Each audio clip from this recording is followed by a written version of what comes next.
Welcome everyone to another shareholders meeting here for Game Wisdom Incorporated, where we continue to gain that wisdom.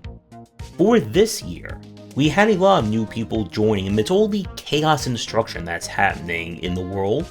So I figured this will be a great time to introduce everyone to the video game character and series that has helped keep Game Wisdom Incorporated going for hundreds of thousands of millions of zillions of quadrillions of dollars.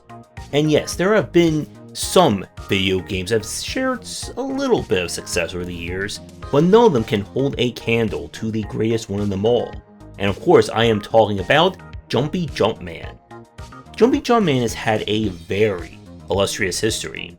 He was originally discovered in a cave drawing hidden underneath Pennsylvania in the late 1800s. But when the founder tried to share with people, they deemed him a witch and he was burned at the stake. He was then later rediscovered in the early 1900s by the original founder of Game Wisdom Incorporated, or as it was known back then, Opium Incorporated, being the #1 best distributor of opium in the Western Hemisphere.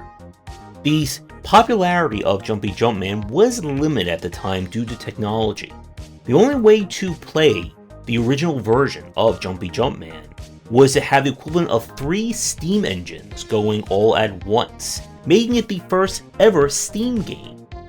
Unfortunately, the amount of costs required to run it was only available to about the 5 richest kings in the world, and the jealousy that this drew was one of the more understated reasons for World War I.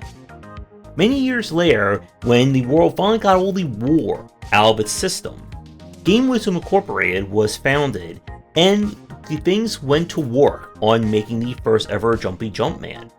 Now, this Jumpy Jumpman required 16 rooms of computers to run, but nevertheless, Jumpy Jumpman 1, Jumpy Jumpman Crosses the Street, was an amazing success. The entire world stopped what it was doing on its release day just so people could play it.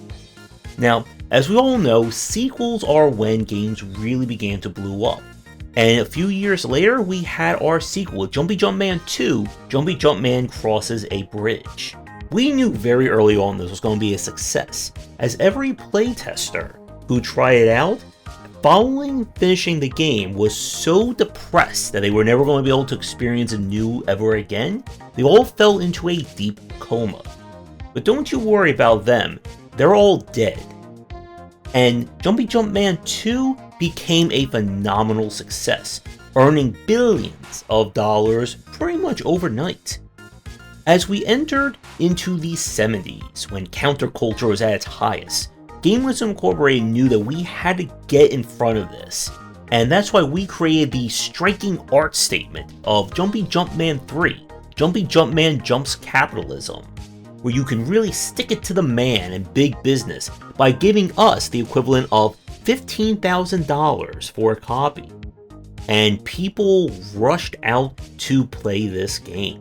The success of Jumpy Jumpman Jumps Capitalism propelled Game Wisdom Incorporated into new heights and financial security, the likes of which no one had ever seen before. As we entered the 80s, we decided to do a special event to honor the 100-year founding of the original Game Wisdom, which once again was Opium Incorporated. So, for our next game, Jumpy Jumpman 4, Jumpy Jumpman Jumps a Dragon, we decided to package every copy of it with a free hit of cocaine, which was the style of the times. And yes, while we did help fuel the drug wars in favor of the drug dealers, people still flocked to the game. When they finally came down off of that bit of cocaine, they found an amazing game to play. And while we were unfortunately banned from putting any kind of literal drugs in our games, that didn't stop us from doing some metaphorical drugs in a few years. As we entered the 90s, people were once again talking about all manner of social issues, raising discussions about equal pay and treatment and blah blah blah. But we knew that there's money to be made. And some people did confuse us of going woke, for reasons we still don't understand. When we got to Jumpy Jumpman 5, Jumpy Jumpman Jumps Wokeness. In it, every single character, asset and model's gender was procedurally generated and mixed every 3 seconds, and you can tell what the gender of a character is by examining the 1x1 pixel that is entirely invisible on every single character. Now, this patented technology of procedurally generating your gender, we decided to trademark as ProcGen, something that no one else would ever try and use. And also in this game, we introduce the long lost and somewhat discussed wife of Jumpy Jumpman, Mrs. Jumpy Jumpman. Now you may be wondering, why is she named Jumpy Jumpman and not Mrs. Jumpy Jumpwoman? Well, you see, if you finish the game at 300% in under 2 minutes, you would get the secret ending, revealing that Jumpy Jumpman's real name is John Jumpy Jumpman Jr., named after his father, Johnny Jumpy Jumpman Sr. So Mrs. Jumpy Jumpman took the Jumpy Jumpman name in honor of the family legacy. Now, seeing as we introduced a female character into our game, I know a few of you are probably asking, will we ever have a female character in a Jumpy Jumpman series? And the answer to that is never. You see, we all know that it is technically impossible to animate and render a main female character in a video game. None of the leading scientists in the world have figured this one out yet. Maybe within the next 700 years, but it's still very murky at best. In the early 2000s, people discovered that you could convince gamers to spend money on little innocuous purchases besides just the main one, with microtransactions. And we were just utterly shocked and devastated that someone beat us to the punch, which is why we launched Jumpy Jumpman 6, Jumpy Jumpman Jumps Gotcha, a game that featured loot boxes, banners, and more, with every jump tied to a microtransaction. Maybe this time you get the accurate jump. Maybe this time you just get a random jump that sends you backwards. Maybe this jump crashes the game and forces you to restart. And while some idiots were complaining, oh no, I have to decide between doing a 10 pull or buying my child insulin, it didn't stop the game from doing really well, and earned $50 trillion in the opening 10 seconds of its launch. The money that we used to go on and buy the state of New Jersey, turning it into new jumping Jersey, something like that. Following the success of Jumpy Jumpman 6, we realized people were starting to find the formula to be a little bit stale, and we decided to do some experimentation and hired another studio to work on the sequel. So for our next game, it was Jumpy Jumpman 7, Call of Duty Infinite Warfare 4, featuring realistic firing weapons and Jumpy Jumpman cracking one-liners and screaming and so much heavy metal music.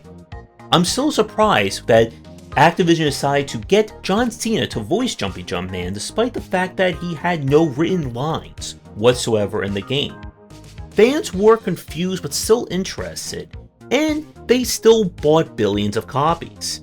But realizing that having to share the wealth is not the game wisdom way, so we decided to go back to our roots for Jumpy Jumpman 8 with Jumpy Jumpman Crosses the Street Again, which was just basically a reskin of the original game, featuring 2 new shades of colors, and people bought it out like nobody's business. Expectations were very high for our next game, under the codename Jumpy Jumpman Raises the Stakes, and people were demanding any and all information about it. So we kind of joked on social media that it would take a human sacrifice for us to reveal anything about the game. Sadly, Jeff Keighley took that as a challenge, and in the summer of 2011, the Game Wisdom Award massacre happened, which claimed the souls of 80 people. And we were just very shocked and saddened by this. So shocked that we decided to just cancel the game in solidarity for the victims and their families.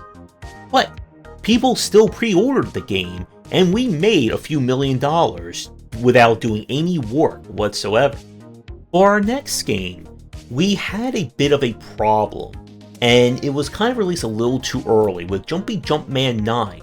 jumpyjump.bat.esl.bbs.file 76543915 missing. Fail error occur, please restart computer 67.34.apple.percentage/asterisk. The game was launched and it could only be played for about 5 seconds before it would cause your computer to crash.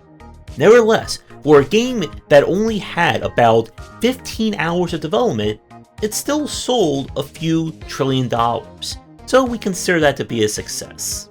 And now those copies are exceptionally rare, even though we sprinkle out 1 or 2 of them every few years just to keep the market exciting. As we're working on Jumpy Jumpman 10, Jumpy Jumpman Jumps Athlete's Foot, there was a tragedy that happened. The lead designer of Jumpy Jumpman had a bit of a mental breakdown and decided to reenact Jumpy Jumpman crosses the street in the Pacific Ocean. And we have not been able to locate the body since. But our crack team came up with a brilliant idea. There's so many people who grew up playing Jumpy Jumpman, why don't we release just an editor of it, allowing them to do 100% of the work for 0% of the pay. So we replaced that game with Jumpy Jumpman 10 Jumpy Jumpman Maker, allowing all of you to make your very own games that we can profit off of. For those of you watching who grew up playing this program, what are some of your favorite fan-made games and mods so that we can send our legal team to harass and threaten those people to get money from them? Let us know down in the comments. As we are now in the 2020s and the Jumpy Jumpman legacy is fully secured, tensions and interest are high. For our next game, Jumpy Jumpman 11, Jumpy Jumpman's next big thing. What could it be? Will we reveal anything in the shareholders meeting? Well, of course not. But a few countries have been very agitated waiting for any new information, and while there's been some concerns about a few countries starting nuclear Armageddon and they don't hear anything about the game, we can properly assure all of our shareholders that you will be safe in case there's nuclear annihilation. All Diamond shareholder class and up members will get access to the Game Wisdom bunkers with a full total of 3 days of food and breathable air. Now, this next message is for the Platinum members and up, so for all the lower members, please turn off the stream for the next few minutes. Now that those idiots are gone, to our Platinum shareholders, thank you so much for continuing to contribute your trillions of dollars into our company. For you, you don't have to stay in those death traps. Our scientists have finalized the Game Wisdom space base that is hidden deep around the moons of Saturn, and all Platinum shareholders will get a ticket on our spaceship system up there in case there's any trouble. You'll be able to take 1.5 guests along with you. And as a bonus announcement, our crack team of scientists have figured out how to animate a female character's leg. It only took $80 zillion, and we estimate within the next 6 centuries, we will be able to fully animate and render a female character in Jumpy Jumpman. So I hope all of you will be around long enough to see that. Jumpy Jumpman has had a very long and illustrious life, and we've gone from being a simple peddler of opium to the most powerful company on Earth and a few other planets as we continue our domination of the solar system. So once again, thank you to all the shareholders who have stood with us for all these years and continue to give us money. I hope your JFTs continue to do well in the market today. And with that, we will end another shareholders meeting for Game Wisdom Incorporated. Thank you again for watching, and remember to always game that wisdom.